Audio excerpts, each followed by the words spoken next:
So I'm going to attempt to show you how to solve ramp problems. So all ramps are basically broken down the same way. So this diagram that you see here is going to be really important to dealing with ramps.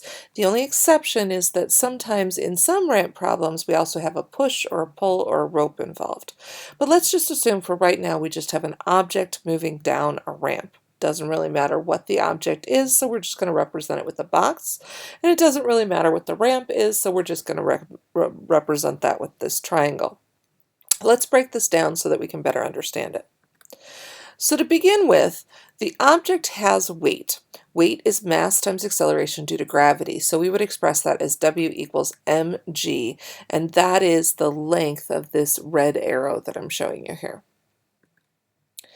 Now, because this is on a ramp, we want to use some strategy here. And for the first time, you're not going to use your x-axis is the horizontal axis.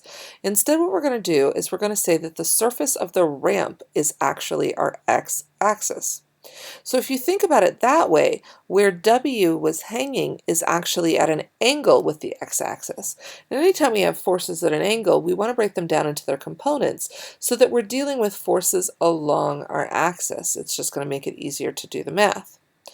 So in order to figure that out, we need to figure out the angle that that was hanging at. Well, that's really easy. A little bit of basic geometry will tell us that the angle of the ramp with the horizontal is going to equal the angle of weight with weight's y component in this particular diagram. So the theta is going to be the same as the angle of the ramp. So the next piece we're going to do is we're going to say, okay, normal force. Normal force is perpendicular to the surface. Normal actually means perpendicular. It's a funny way of saying perpendicular. So if normal is perpendicular to surface, and we know that this box is not moving down through the ramp or up into the air, we know that there is not a net force in the y direction. So that tells us that Wy and normal have to be equal in magnitude even though they're opposite in direction. So they're canceling each other out. Next comes friction. Now we're going to assume that we're moving, so we're going to use the equation for moving friction. So friction is mu times normal. Make sure if you ever have to look this up that they're using the mu k, not mu s. Mu s is what we would use if this object was standing still. Now, friction is mu times normal, so that means that we can actually do a little bit of substitution here in just a minute.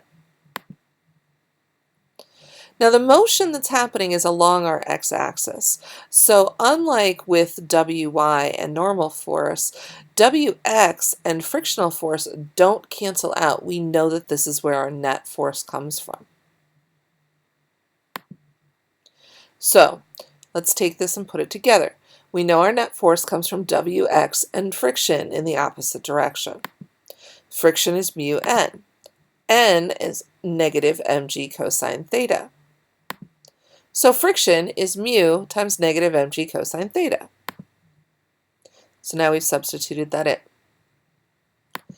Next we know that Wx was mg sine theta. So we're going to substitute that in as well. Now we're going to add in the Newton's second law, which is that force, net force, is equal to mass times net acceleration. So that means that mg sine theta plus negative mu negative mg cosine theta is equal to mass times n times a net. Now since m is all over the place, we can divide that out and simplify, and since there's a negative before the mu and after the mu and those two are being multiplied, they also cancel out. So we can simplify this down and we can say that for any object on an inclined plane, g times sine theta plus mu g cosine theta is going to give us our a net. So really, the only thing that you need in order to figure out a net is theta and mu, because 9.8 is a given for g. You can also do this the other way around. If you know a net, you can solve for mu. So I hope this clears up how to work with ramp problems. It's basically just a giant substitution problem, and the substitution is always the same.